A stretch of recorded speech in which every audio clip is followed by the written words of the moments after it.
ఈ వీడియోలో వచ్చేసి మనము టెట్ ఇంగ్లీష్ గ్రామర్కు సంబంధించి అదేవిధంగా డిఎస్సి ఇంగ్లీష్ గ్రామర్కు సంబంధించి గవర్నమెంట్ రిలీజ్ చేసినటువంటి సిలబస్ పేపర్లో ఉన్నటువంటి అన్ని టాపిక్స్ను జస్ట్ మీరు క్వశ్చన్ చూసి గ్రామర్ రూల్స్ తోటి సంబంధం లేకుండా మీకు ఇంగ్లీష్లో తక్కువ నాలెడ్జ్ ఉన్నా జస్ట్ మీరు క్వశ్చన్ చూసి అక్కడ ఉన్నటువంటి లాజిక్ను గుర్తుపట్టి ఆన్సర్ను టిక్ చేసే విధంగా అన్ని టాపిక్స్ మీద నేను లాజికల్ వీడియోస్ చేయడం జరిగింది.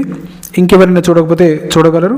సో ఈ వీడియోలో వచ్చేసి మనము ఆల్రెడీ ఇంతకుముందే మనము గ్రాండ్ టెస్ట్లను నిర్వహించుకుంటున్నాం కదా ఇంతకుముందు నుంచి. సో ఇందులో వచ్చేసి 7th గ్రాండ్ టెస్ట్ను మనం ప్రాక్టీస్ చేయబోతున్నాం. సో మీకు ఎక్కువగా లాజిక్స్ గుర్తుండడం కోసం నేను ఏం చేశానంటే, ఫర్ ఎగ్జాంపుల్ ఈ రూల్ ఉందనుకోండి, ఈ రూల్ ప్రకారం వచ్చేటువంటి ఆన్సర్ ఏదైతే ఉందో, ఓకే, ఆ వచ్చేటువంటి ఆన్సర్ ఈ రూల్ నెంబర్ 1 ప్రకారం మనం చేసామనుకోండి, అది గుర్తుండిపోయేలా ఆ రూల్ నెంబర్ తోటే ఒక 3-4 బిట్లను కూడా నేను సీక్వెన్స్లో ఇవ్వడం జరిగింది. కాబట్టి రిపిటేషన్స్ ఉంటాయి లాజిక్స్, అది కూడా గుర్తుపెట్టుకోగలరు. రైట్, ఇప్పుడు బిట్స్ మనం ప్రాక్టీస్ చేద్దాం. Right, first bit. No sooner dash the station then the train left. Right, so options చూద్దాం. Had we reached, we had reached, have we reached, did we reach. So ఇక్కడ answer ఏమొస్తుంది? So నేను లాజిక్లో ఏం చెప్పినా అంటే, ఇటువంటి formulas తోటి కనుక వచ్చినట్లయితే అందులో ఎలా ఉంటుందంటే, ఒక సెంటెన్స్ ఏమో V2 తోటి ఉంటుంది, V2 తోటి ఒక సెంటెన్స్ ఉంటే ఇంకో సెంటెన్స్లో ఏముంటుందని చెప్పుకున్నాం మనము అంటే, హ్యాడ్ ఉన్నది ఆన్సర్ అవుతుందని చెప్పుకున్నాం. సో ఇప్పుడు ఈ సెంటెన్స్ను గుర్తించుదాం. సో ఇక్కడ గమనించండి, లెఫ్ట్ అంటే V2. సో ఆన్సర్లో ఏముండాలి? హ్యాడ్. సో ఇది ఆన్సర్, హ్యాడ్ ఉంది కదా. సో కాబట్టి ఆన్సర్ ఇది అవుతుంది. No sooner had we reached the station, no sooner had we reached the station then the train left. Okay, ఆ విధంగా గమనించండి. జనరల్గా మనకు ఇంగ్లీష్ గ్రామర్ రూల్ ప్రకారం నో సూనర్ దాన్ అలా ఉంటే అక్కడ పాస్ట్ పర్ఫెక్ట్ టెన్స్ వాడతాం. సో ఇక్కడ ఇంకొక లాజిక్ కూడా మీకు చెప్తాను, గమనించండి. నో సూనర్ కనుక ఉన్నట్లయితే ఒక సెంటెన్స్లో కంపల్సరీ అక్కడ జాయింటింగ్ వర్డ్ దాన్ ఉంటుంది. నో సూనర్కు జాయింటింగ్ వర్డ్ ఏముంటుంది? దాన్ ఉంటుంది. ఇది కూడా గుర్తుపెట్టుకోండి, దీని మీద కూడా బిట్స్ అడిగండి. Right, next scarcely. ఇది ఆ రకమైన బిట్టే. Right, scarcely had the meeting begun dash the power failed. So ఇక్కడ స్కేర్స్లీ ఉపయోగించినప్పుడు ఇక్కడ ఏమొస్తుంది అని అడిగాడు. ఇవన్నీ ఫిక్స్డ్, గుర్తుపెట్టుకోండి, మారవవి. సో స్కేర్స్లీ ఉన్నప్పుడు ఏముంటుంది? When, than, then, while. So గుర్తుపెట్టుకోండి, స్కేర్స్లీ వచ్చిందంటే వెన్ కంపల్సరీ ఉంటుంది. నో సూనర్ ఉన్నదనుకోండి, నో సూనర్ ఉంటే ఏమొస్తుందని నేర్చుకున్నాం మనము? దాన్. రైట్, ఆ విధంగా అలా కూడా గుర్తుపెట్టుకోవాలి. 2 బిట్స్ నేర్చుకున్నాం మనం. సో ఇక్కడ స్కేర్స్లీ వచ్చినప్పుడు ఏమొస్తుంది మనకు? వెన్ అనేటువంటిది వస్తుంది. Right, scarcely when. Next, neither the principal nor the teacher. Right, neither the principal nor the teachers dash willing to postpone the examination. Right, neither the principal nor the teachers willing to postpone the examination. Okay, so ఇక్కడ అడిగింది ఏంటిదంటే దీని తర్వాత ఏమొస్తుంది? వాజా, ఈజా, వరా, has బీనా. So ఇక్కడ మనం గమనించాల్సింది ఏంటిదంటే, నైదర్ తోటి కనుక సెంటెన్స్ స్టార్ట్ అయితే, రైట్, అటువంటి వాటికి హెల్పింగ్ వర్బ్ ఎక్కడంటే ఇది తీసుకోం. ఓకే, ఇది తీసుకుంటాం. అంటే ఇక్కడ ఉన్నటువంటి వర్డ్ ప్రకారమే మనం హెల్పింగ్ వర్బ్ను తీసుకుంటాం, ఈ టీచర్ అనేటువంటి దాని ప్రకారం. రైట్. ఇక్కడ ఉన్న దాని ప్రకారము తీసుకోము, అది మనం గుర్తుపెట్టుకోవాలి. ఇక్కడైతేనేమో ప్రిన్సిపాల్ అంటే సింగులర్, ఇక్కడైతేనేమో టీచర్స్ అంటే ప్లూరల్, ఇద్దరు లేదా అంటే కంటే ఎక్కువ. ఇక్కడైతే సింగులర్ హెల్పింగ్ వర్బ్ను ఉపయోగిస్తాం, అంటే am, is, or am, is కానీ, వాజ్ కానీ, హ్యాస్ కానీ అటువంటివి ఉపయోగిస్తాం. సో ఇక్కడ ప్లూరల్ ఉంది, అప్పుడు ప్లూరల్ హెల్పింగ్ వర్బ్ను మనం ఉపయోగిస్తాం. అంటే ఇప్పుడు ఆప్షన్స్ చూడండి. వాజ్ అనేటువంటిది singular helping verb, is singular helping verb, has been singular helping verb. So answer వచ్చేసి ఏమవుతుంది? వర్ అవుతుంది. రైట్. సో ఈ అన్ని లాజిక్స్ కూడా నా యొక్క లాజికల్ వీడియోస్లో ఆయా క్లాసులు చెప్పినప్పుడు నేను వివరించడం జరిగింది. ఇంకెవరైనా చూడకపోతే తప్పకుండా చూడగలరు. నెక్స్ట్ గమనించండి. మళ్ళీ ఇక్కడ ఇంకొకటి కూడా చూడండి. ఇక్కడ ఏముంది? నైదర్ ఉంది. నైదర్ ఉన్నప్పుడు దానికి జాయింట్ ఏమొస్తుందంటే నార్ వస్తుంది. ఇవి కూడా అడుగుతాడు మనకు. నైదర్ ఉన్నప్పుడు మనకు జాయింటింగ్ ఏం ఉపయోగిస్తాడు? నైదర్కి నార్, ఎయిదర్కి అదే ఎయిదర్ అనుకోండి, వీటికి ఏమో or, either or, neither nor. So ఇవి కూడా గుర్తుపెట్టుకోండి. రైట్. కాంపౌండ్ అవి నెక్స్ట్ చూద్దాము. Hardly dash the room when the phone rang. ఇంతకుముందు చెప్పుకున్నాం కదా మనం. ఓకే, దాని ప్రకారం ఈ రూల్స్ అన్ని కూడా. ఇక్కడ ఏముంది? ర్యాంగ్ అంటే V2. ఓకే, ఈ విధంగా ఇటువంటి ఫార్ములాస్, ఈ డబల్ ఉండేటువంటి ఫార్ములాస్లలో మనం ఇప్పటిదాకా నేర్చుకుంటున్నాం. హార్డ్లీకి వెన్ వస్తుంది, ఇది జాయింటింగ్ వర్డ్, దీని యొక్క jointing word when, hardly when. So ఇక్కడ గమనించండి, మీకు కన్ఫ్యూజ్ కాకుండా ఇంకొక విషయం చెప్తా. ఇప్పటిదాకా ఏం నేర్చుకున్నాం మనము? నో సూనర్ నో సూనర్ది నేర్చుకున్నాం. రైట్. నో సూనర్కు జాయింటింగ్ ఏమి నేర్చుకున్నాము? దాన్ని నేర్చుకున్నాం. దాని తర్వాత నైదర్ గురించి నేర్చుకున్నాము. ఓకే, నైదర్ తర్వాత ఇంకేమి నేర్చుకున్నాము? గమనించండి. స్కేర్స్లీ నేర్చుకున్నాము. దీనికి వెన్, WHEN, వెన్. నైదర్, నార్ గుర్తుపెట్టుకోండి. తర్వాత ఎయిదర్ అని నేర్చుకున్నాం, ఎయిదర్కి ఆర్ ఉంటుందని. తర్వాత హార్డ్లీ అని నేర్చుకున్నాం కదా. సో ఇటువంటి ఫార్ములాస్ మీద కనుక బిట్ వస్తే అప్పుడు ఇదిగోండి ఈ రూల్ అప్లై అవుతుంది. ఏ రూలు అంటే అది V2 ఉంటుంది. ఒకటి V2లో ఉంటుంది. V2లో ఉంటే నెక్స్ట్ది దాంట్లో ఏముండాలి? ఆన్సర్ హ్యాడ్ ఉండాలని చెప్పుకున్నాం మనం. రైట్. సో అలా అన్నమాట. ఆ హ్యాడ్ కూడా ఓకే మనకు సెంటెన్స్ లాగా ఉండొద్దు, క్వశ్చన్ లాగా ఉండాలి. ఓకే, సో ఇప్పుడు ఇక్కడ హ్యాడ్ కదా. సో ఆప్షన్స్ చూద్దాం. Had he entered, he had entered, did he enter, has he enter. So answer వచ్చేసి had he entered. Hardly had he entered the room when the phone rang. So ఆ విధంగా అయితే ఈ ఫార్ములాలో వచ్చినప్పుడు మాత్రమే ఇక్కడ ఉన్నాం కదా. సో ఈ ఫార్ములా ప్రకారం ఇచ్చినప్పుడే ఒకటి V2లో ఉంటే హ్యాడ్ ఉన్నది ఆన్సర్ అవుతుంది. నెక్స్ట్ ఇంకొని చూద్దాము. సో మీకు ఆన్సర్స్ కనబడకుండా క్లోజ్ చేద్దామని ప్రయత్నం చేస్తున్నాను, కానీ కావట్లేదు. అలా స్క్రీన్ చిన్నగా అయిపోతుంది, మీకు క్వశ్చన్ కనబడకుండా అవుతుంది. సో అది గమనించగలరు. నెక్స్ట్ బిట్ చూద్దాము. I would rather you dash the truth. Okay, so tell, told, have told, will tell. So answer వచ్చేసి గమనించండి, ఇక్కడ వుడ్ ఉన్నప్పుడు ఇక్కడ పాస్ట్ టెన్స్లోకి వచ్చేస్తుంది, అప్పుడు ఆన్సర్ టోల్డ్ అవుతుంది. I would rather you told, I would rather you told the truth. Okay, next. The teacher insisted that the students dash the assignments immediately. So ఇక్కడ గమనించండి. సో ఇవి కొన్ని స్పెషల్ కేసు రూల్స్ ఇవి, కాబట్టి వీటిని ఇలానే గుర్తుపెట్టుకోవాలి. Submits, submit, submitted, submitting. So answer ఇక్కడ వచ్చేసి ఏమవుతుందంటే సబ్మిట్ అవుతుంది. Okay, the teacher insisted that the student insist the assignment immediately. By the time we reached the theater, the movie dash.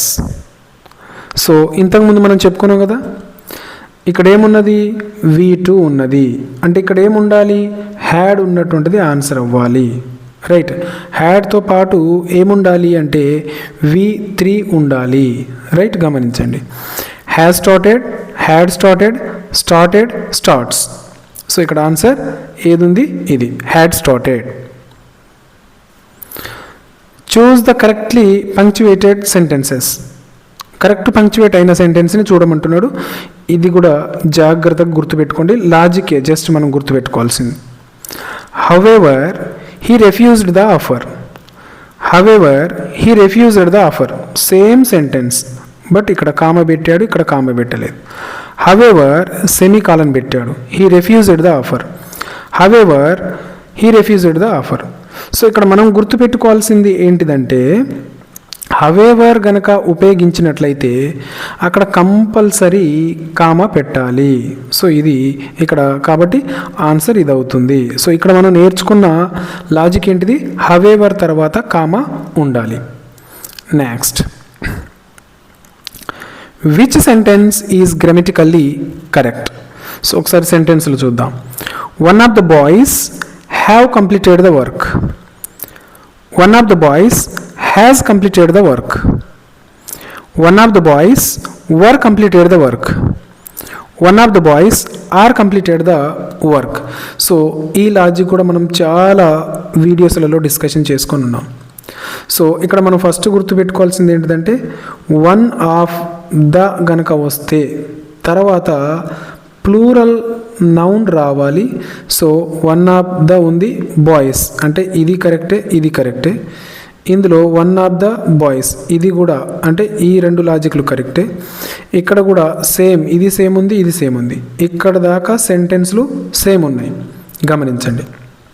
Right, ఎక్కడ దాకా సేమ్ ఉన్నాయి, ఇక్కడ దాకా సేమ్ ఉన్నాయి. అంటే మనల్ని ఏం టెస్ట్ చేయాలనుకుంటున్నాడు అతను అంటే గుర్తుపెట్టుకోండి, ఇక్కడ దాకా సేమ్ ఉన్నాయి. మనల్ని ఏం టెస్ట్ చేయాలనుకుంటున్నాడు, ఇదిగోండి ఈ హెల్పింగ్ వర్బ్స్ టెస్ట్ చేయాలనుకుంటున్నాడు.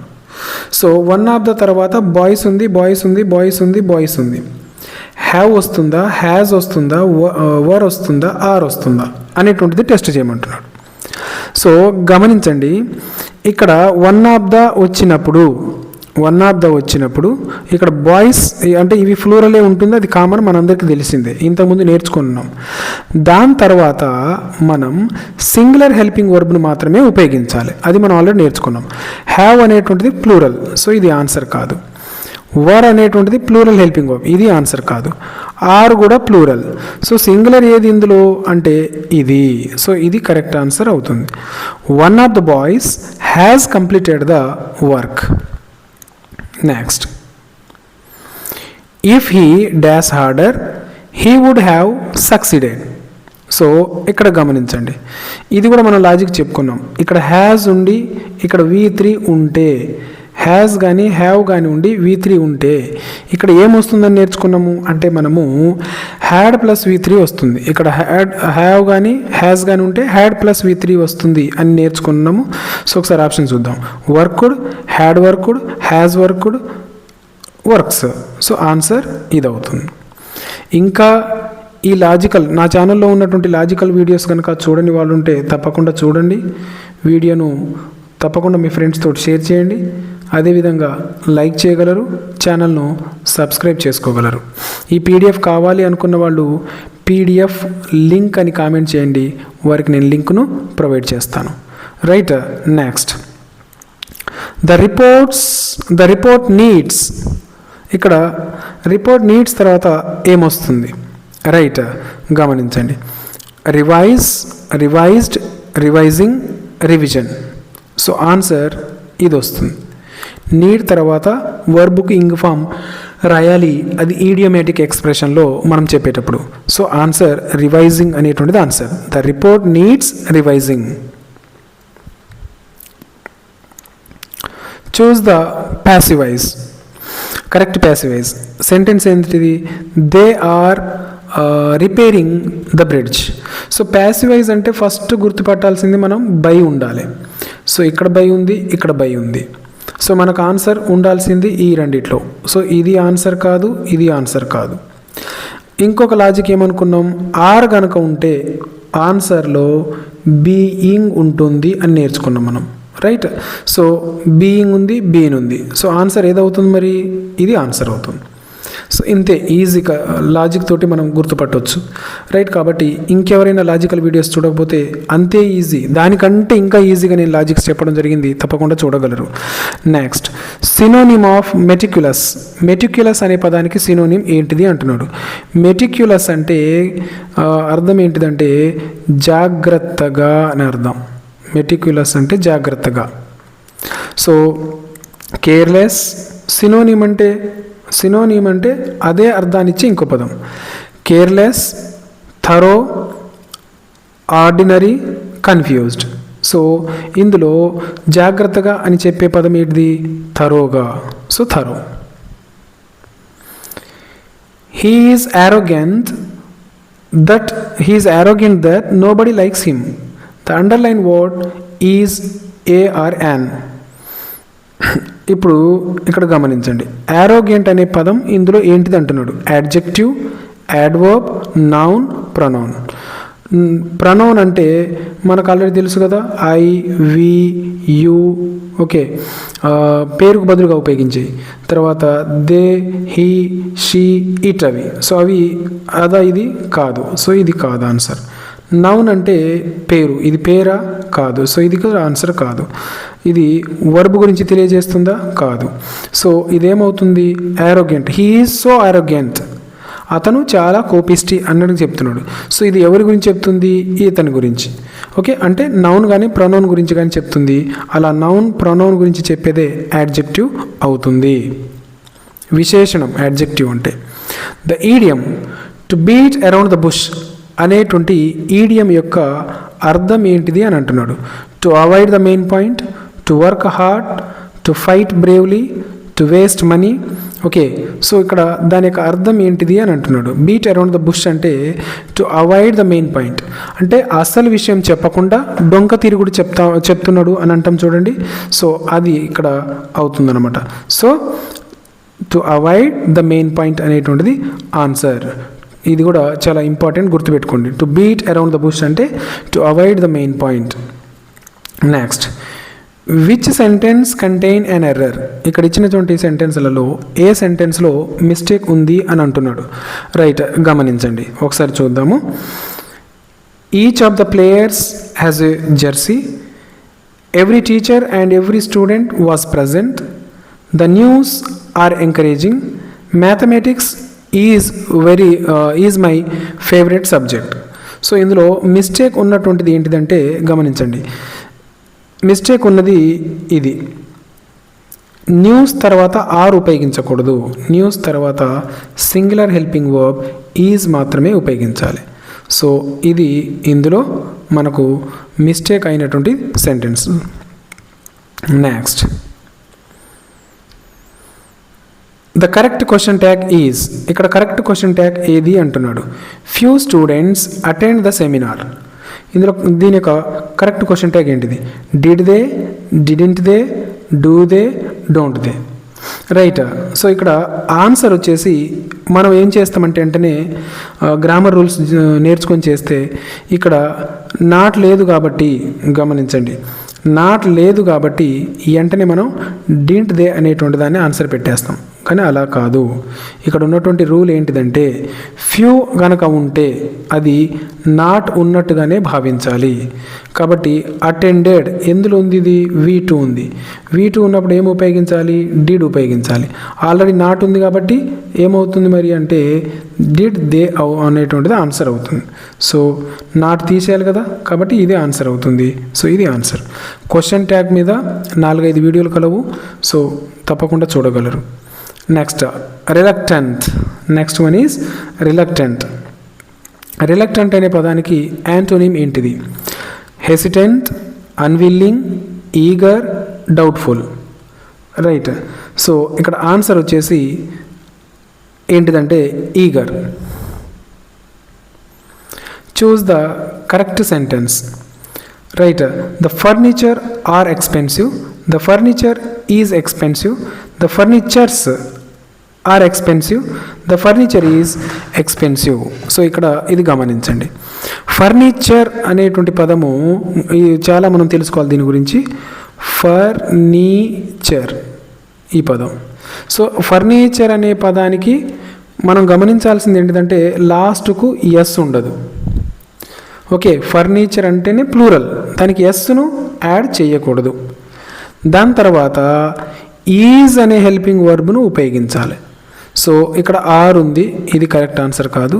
ఇక్కడ ఆర్ ఉంది, ఇది కరెక్ట్ ఆన్సర్ కాదు. ఇక్కడ ఈజ్ ఉంది. ఓకే, ఒక్క నిమిషం. కానీ ఇక్కడ ఏ ఉపయోగించాడు, అలా ఉపయోగించకూడదు. సో ఇది రాంగ్ ఆన్సర్. సో ఇక్కడ కరెక్ట్ ఆన్సర్ వచ్చేసి ఇది.